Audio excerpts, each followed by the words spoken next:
Pastinya kalau dari kita ya pasti kita percobaan approach-nya yang gentle dulu, yang lembut dulu, kita ajak diskusi, kita bicara dan sebagainya.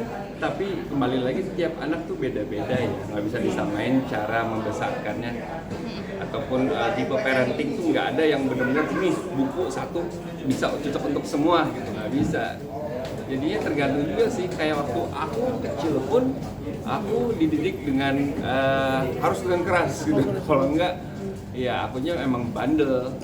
Tapi ya saat aku besar aku menyadari ya itulah yang aku butuhkan. Kalau enggak aku nggak akan jadi seperti sekarang ini, misalkan seperti itu. Tapi jadi ngaruh nggak sih didikan Kak Roger sendiri terus sekarang ke anak ikutan keras kayak Kak Roger dulu apa gimana? Enggak, karena aku tahu ya pertama-tama kita pasti akan approach-nya dengan cara yang lama dulu gitu kan. Karena kalau misalnya kita yang membiarkan, ibaratnya kita yang membiarkan atau menelantarkan si anak ini tanpa mengarahkan dengan baik, ya artinya itu salah di kitanya sebagai orang tua dong. Karena kewajiban kita adalah mendidik anak. Bye. Nah itu kan dari Kak Roger, kalau Kak Meriska gimana kalau ke anak?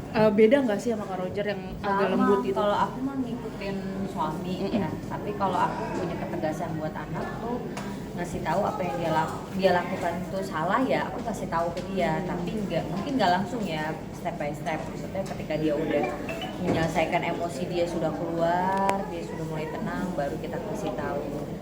Kalau aku sih gitu, tapi tetap ngasih tahu apa yang dia salah, apa yang seharusnya seperti apa. Biasanya tuh aku banyak ngasih tahu ke anak itu pas saat mau tidur atau bangun tidur, pas perjalanan ke sekolah.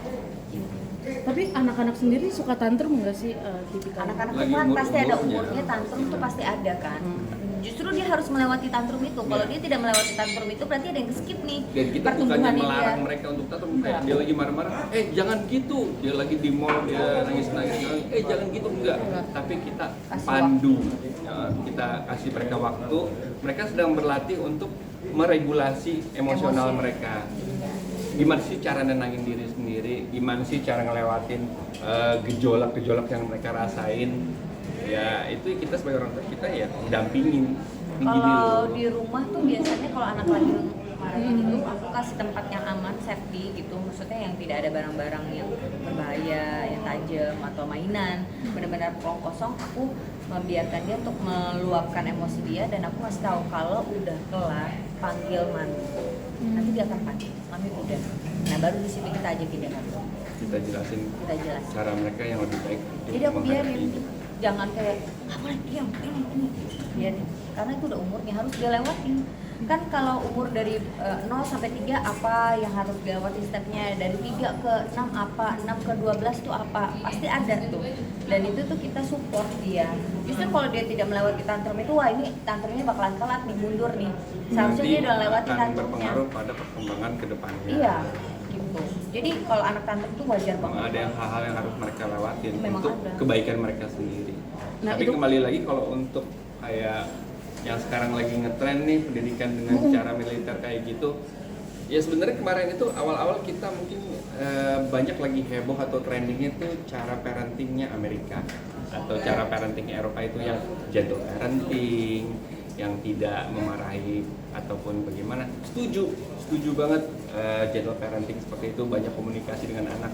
Tapi kembali lagi ya tiap anak beda-beda, karena tergantung juga nih, apakah cara gentle parenting kita ini benar atau malah membuat jadi strawberry generation itu. Ya, apa-apa tuh jadi gampang memar hatinya, gampang ciut hatinya, menjadi secara mental malah jadi lemah gitu. Nah, sedangkan untuk kayak di China, mereka benar-benar